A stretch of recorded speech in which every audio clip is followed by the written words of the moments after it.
네, 이어서 설명할게요. 자기자본 수익률, Return on Equity, 그죠? ROE. 자, ROE를 보니까 A는 35%, B는 32%예요. 여기서 볼 때 ROE가 얘가 35, 자기자본에 대한 수익률이 35가 돼요. 부채가 굉장히 많은데 이 얘기는 무슨 얘기예요? 전체 사업 중에서 상대적으로 자기 자본의 비중이 작은 거예요. 상대적으로 자기 자본의 비용이 작다는 것은 발행 주식수가 상대적으로 작다는 것이죠. B사는 어때? 전체 사업 규모 중에서 자기 자본이 3분의 2 정도 되고 타인 자본이 3분의 1 정도 돼요. 즉 상대적으로 자기 자본, 즉 발행 주식수가 상대적으로 많다는 것을 의미하죠. 발행 주식수가 많은데도 각 주식당 한 주당, 그죠? 수익률이 32%가 된다는 거예요. 얘는 35% 되는 거고. 이런 거를 볼 때 어떤 것이 더 여러분들이 더 마음에 드나요? A의 경우에 ROE가 높은 것은 재물 에버리지로 인한 것이다. 우리가 재무제표 설명할 때도 얘기를 했고 좀 아까도 얘기했듯이 이 자기 자본 수익률이 높은 거는 재물 에버리지를 높여갖고 수익률을 높일 수도 있다는 것을 잊어서는 안 되는 거예요. 재물 에버리지가 높은 거는 위험이 커지는 거예요.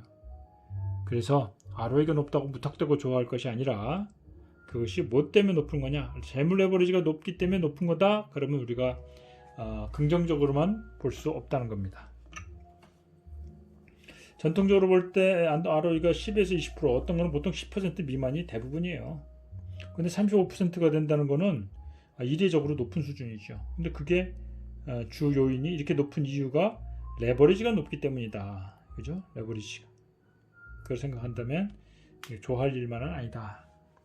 그러나 B의 경우도 32%는 매우 높은데 B의 경우 이거는 재물 레버리지하고는 관계가 없어요. 보세요. 재물 레버리지가 굉장히 낮잖아요. 그죠? 얘는 타인 자본이 자기 자본에 그죠? 1.5배 가까이 되죠. 1.5배가 넘죠. 얘는 자기 자본에 비해서 타인 자본은 3분의 1밖에 안 돼요. 자, 그 다음에 총 자산에 대한 수익률. 이걸 보면은 이제 좀 아까 얘기한 것을 좀 더 실감나게 볼 수 있어요. 총 자산은 자기 자본, 타인 자본 다 합친 거거든요. 전체 자산에 대한 수익률은 그냥 6%로 뚝 떨어져 버리잖아요. B는 14% 유지하고 있고요. 그죠? 절반도 안 돼요.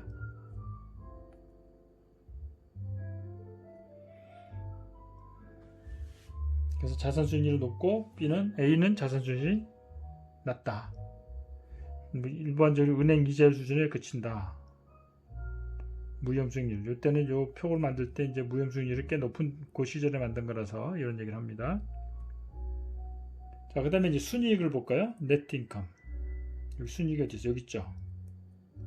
재물 레버리지가 이제 여기에 또 이제 순이익에도 영향을 줄 수 있다는 거. 아까 앞에서 이미 설명한 부분입니다.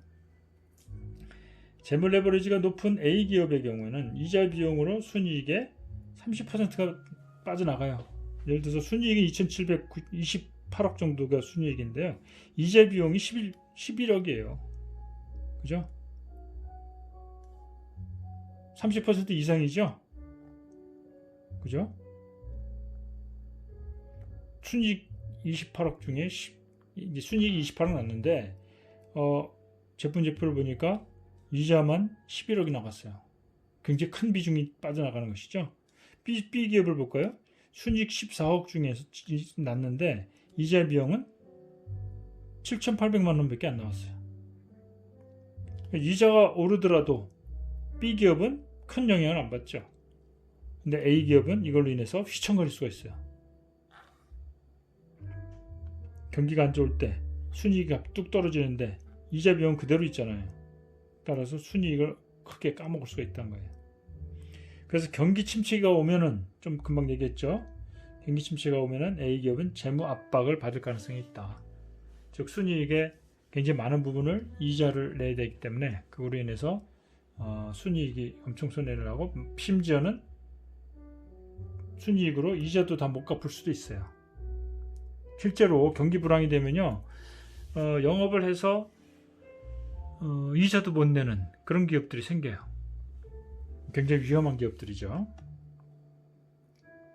그럼 경기 침체기에 누가 생존 가능성이 높을까? 이제 뭐 보나마나 알겠죠. 이 표를 보면서 왜 둘 중에 어느 기업이 더 생존 가능성이 높다 낮다를 근거를 제시하면서 설명할 수가 있는 겁니다. 당연히 B 기업이 더 안전하죠. 안정성이 높죠. 이자가 많지 않고, 그렇죠? 전체적으로 재물 레버리지의 영향을 크게 받지 않기 때문에 재무 리스크가 적다 알 수 있습니다. 다음에 이제 배당 부분을 볼까요? 자, 앞에 페이지 배당을 보면요, 배당금이 A사는 18억이에요. B사는 4억 8천. 순이익이 28억인데 배당금을 18억을 줬어요. 뭐 60% 가까이 주죠. B기업은 어때요? 14억 중에 4억 8천, 훨씬 적은 비율로 주는 거예요. 볼까요? 수입은 A의 수입은 B의 2배지만 배당률은 B의 3배를 준다. 무슨 얘기인가요? 표를 볼까요? 수입은 2배 정도 되죠. 순이익은. 근데 배당금은 뭐예요? 5배? 6배? 아니야, 5배, 3배, 3배 이상, 4배 가까이 주는 거예요. 그죠? 순이익은 2배가 약간 안 되는데 배당금은 4배 가까이 준다. 그 이게 수입은 2배지만 배당률은 3배 이상을 준다.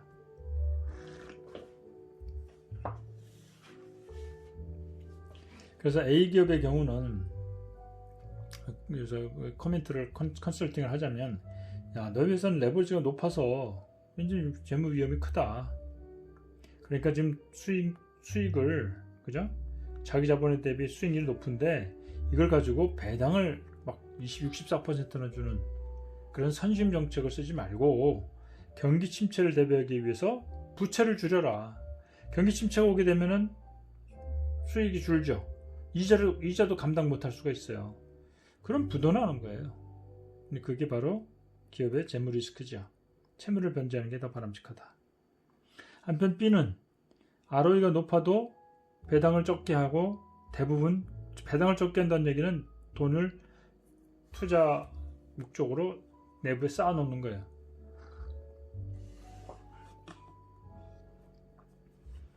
그래서 수익률이 낮을 때는 배당률을 높이는 게 타당하지만 높을 때는 수익을 고수익 투자로 돌리는 것이 바람직하다. 이게 무슨 얘기인가 하면은, 수익률이 낮다는 것은 경기가 투자할 만한 게 없다는 얘기예요. 기업이 투자해서 이익을 내기가 쉽지 않다. 그러면 차라리 주주들에게 이익금을 나눠줘서 본인들이 직접 투자하시오.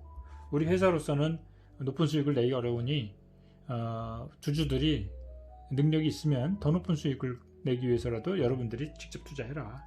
그래서 배당률을 높여서 많이 주는 경우 꼭 이해가 가요. 그런데 기업이 투자 수익률이 높은데도 불구하고 배당으로 다 나눠줘 버린다? 그거는 좀 별로 이렇게 바람직한 게 못 되죠. 주주들은 대부분 프로가 아니에요. 그죠? 아마추어예요. 그리고 기업 경영자들은 프로들이죠.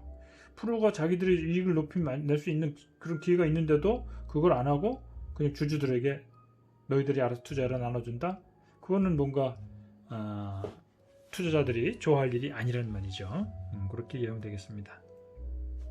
그 다음에 이제 성장률하고도 한번 생각해 봅시다. 자, 나중에 이제 그 기업 가치 평가할 때 배당 할인 모형이라는 게 있어요.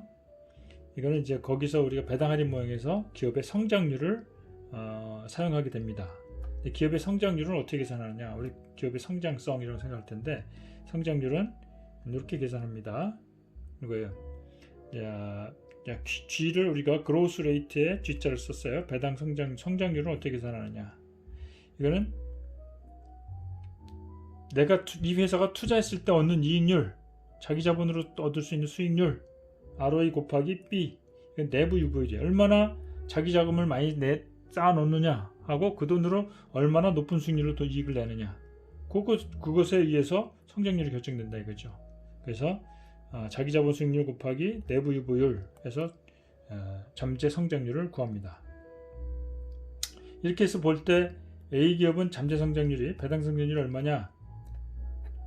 그죠? ROE 35%, 배당률 64%니까 그 내부 유보율은 1 빼기 0.64죠. 빼면 12.60% 성장률이 나와요. 반면에 B기업은 어때요? 21% 나와요. 성장성이 높다. 미래 수익성이 높다는 얘기입니다.